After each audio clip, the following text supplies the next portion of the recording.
your sophomore album. Stack Records comes out September 24th.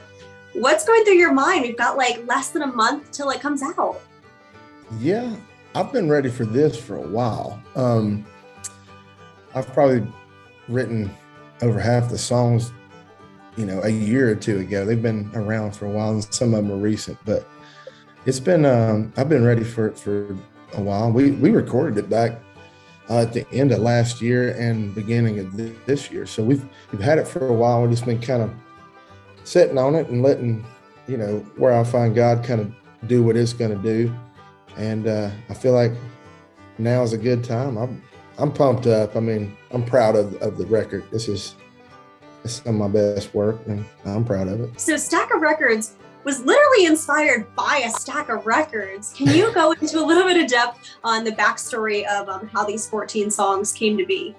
Yeah, you're right. The Stack of Records was, we went in to write that day, and somehow we got on that title, and I was like, man, I grew up on a stack of records, and it's, my parents had this old record player, and it was just tons of, but it wasn't like any one kind of music. It was anywhere from, Merle Haggard or Willie to like Ozzy Osbourne. I mean, it was literally across the board, Pink Floyd, I mean, everything. And so there was jazz, there was Otis Redding and Ray Charles and Temptations and all that soul stuff. So it was everywhere. So I used to go up as a kid, and I guess as a kid, it was cool too, because you had a piece of vinyl and you could put it on this turntable, put your little needle on it, and it was a cool process, We also have a new song that you put out from the new bunch, Different Shade of Red,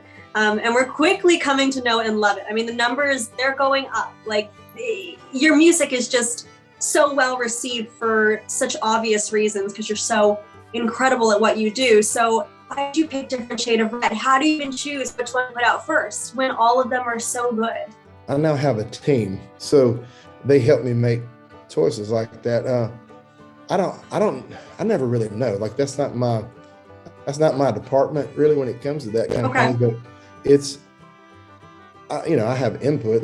They were like, what do you think about this? Well, I just wanted the music to be out. I didn't care what song come first, but Different Shade of Red is a cool one because it's a different style too. Like, every song on this record is country, but it's got its own little influences, And so Different Shade of Red was something that sounded more new that could be on the radio, but it was kind of a love song, and it was a different sound than what I usually have. And I think they want, the labels and stuff, they want to kind of throw that out and say, hey, look, he's, one trick pony. He can do some other stuff too, And right. So I think it was a good call to put that one out first. And I love it. And you're right. It's been out for a week or so now. And it's like, we played some shows this weekend. People already knew the song, and yeah, it's really cool.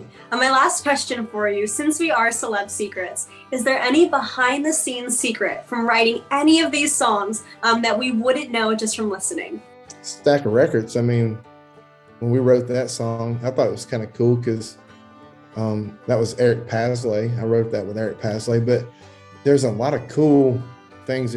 Some of it I wrote with Jamie Johnson, and then me and Jamie wrote Highway Feet that's going to be on there. And it's like a bonus track. So if you actually buy the record, you get that song.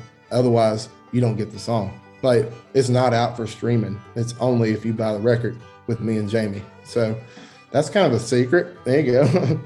Yeah, absolutely. Well, you heard it here. If you buy the physical record, you get even more incredible music. That is a great secret to have under our sleeves. That's awesome.